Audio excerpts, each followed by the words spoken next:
that they were not present, no one was there. And some may say, well, they didn't need an invitation, the Hello High was open to everybody. But no, the office of the opposition should receive an invitation. And yeah, he still should have shown up because his constituency is right there.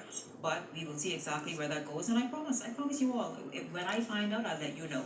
However, let's just jump right in. Today's signing did not come without its controversy. According to reports, a lawsuit has been filed against Concord Wilshire for anticipatory breach of contract and unjust enrichment. The suit was brought by innovators Joseph Brown and Howard Babcock, who claim they played a pivotal role in positioning the Grand Lucaya as a prime investment opportunity, but were never recognized or compensated for their work. And this lawsuit, of course, outlines their grievances that are tied to their commitment and efforts to revitalize the property, which they say were largely overlooked in the final deal. Now, Deputy Prime Minister Chester Cooper was asked about this. You heard Jose a moment ago, but I want you to hear for yourself his response.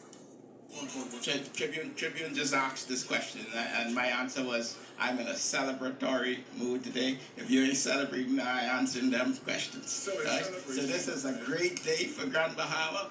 Let's echo that from the mountaintop. People from Sweetingski to West End have been waiting for this to happen. Well, in a way, he's right. He's right because it's like, listen, man, hold up, y'all. Let's just celebrate this today and ask me about that tomorrow. However, guys, and welcome back, of course, to be on the headlines of my contributors, Ellington Ferguson and Michael Turnquest. This moment that is so amazing and so needed for Grand Bahama needs no distractions. Absolutely. You know, Sinead, I have to kind of put something in because I've seen this. I'm from my parents from Long Island. We saw the same groundbreaking. And at the signing, I saw a different investor, just some of the same faces that would have represented, I guess, the buyers. And we've now seen, we spent a lot of the taxpayers' money for these groundbreakings. And like I think Jose Ian said, it was like a PLP convention, as it relates to the people in there. Just happy, which I think there's a lot to be happy for. But at the end of the day, we can't continue doing groundbreaking, spending taxpayers' money to have celebrations, whether it be food, eatery, things of that sort, and then these deals start dropping, the bottom starts falling out, and then we're back to square one. But we already spent millions of dollars.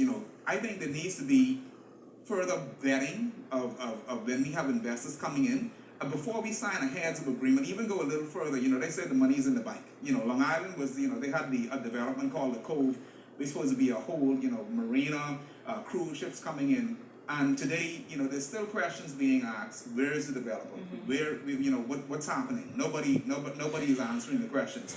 I don't want to be, the bearer of bad news, but at the end of the day, we really need to start looking at these investors, making sure.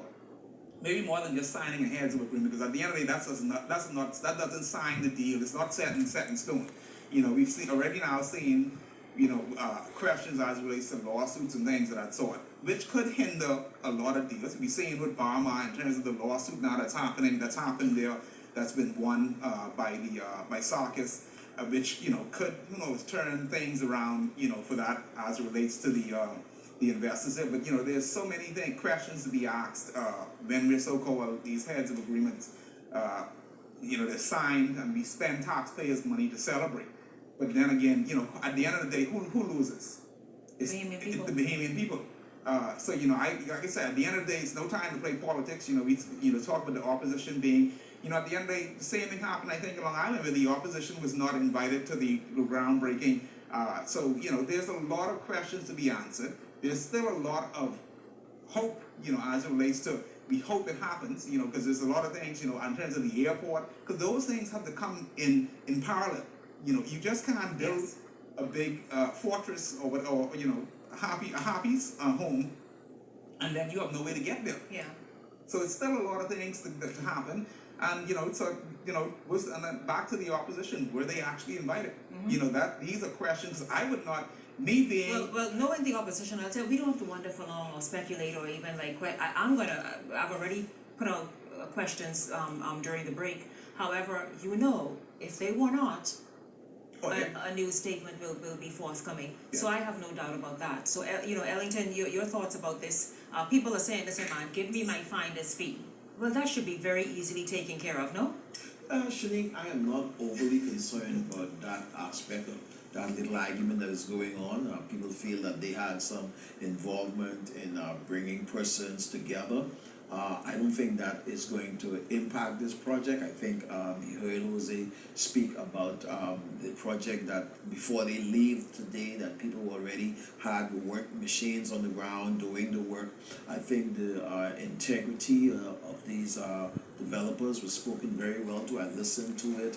They're doing development all through the U.S. and the Middle East. The U.S. personnel from the U.S. Embassy, charge of affairs, was there, spoke very well of them, spoke very well of the project, and spoke very well of the partnership. So I'm not overly concerned about that. I'm sure that as relates to who should get finder's fee, I'm sure that will be sorted out. I don't think that's going to be I wouldn't in want any to way miss out on the hindered. finder's fee attached to their $1 billion. But I'm pretty sure, an investment. This is almost close to. I think Bahamas was close to $2 billion, or maybe a little bit more. This is not. We're talking about a lot of money, and I'm pretty sure an investor spending that type of money would put some demands on the government as it relates to whether it be the airport. Because at the end of the day, it must. I'm pretty, and we don't know the intricacies of the deal in terms of what they're asking for, which I think is also key in all heads of agreements. We've seen too many times where Bahamian people get burned in these heads of agreements, whereas though it's not really so beneficial to us. Like I said, there's still parts of the deal that I don't know. I'm pretty sure. No, we don't know, and we know the attractions. But we have said that we've got to negotiate from a position of power, yes. so that, for example, we see Grand Bahama being very low lying. Okay, Grand Bahama is in need of maybe higher roads, and places that are, for example, seawalls. Yeah, we've learned a lot from the hurricane. We have learned and a lot. even for example, storm shelters that are properly built. We just must negotiate in the way that empowers the Grand Bahama in this instance, so that it benefits moving forward, maybe ongoing maintenance of roads and that kind of And in thing. And even fairness- though the Port Authority is there and they're fantastic and doing what they're doing, and they will be further empowered by their own investments, the point is this major investment that's near $1 billion, and I am sure over $1 billion by the time it's done, should certainly obviously give something back more than jobs. And I think I heard about 3,000 jobs, permanent jobs. I think I heard that number today, but more than jobs. And Obviously more empowerment. Let me say this, Shanique, to the credit of the investors, as I listened to them today, and they talk about once they approach this project, on any other project, as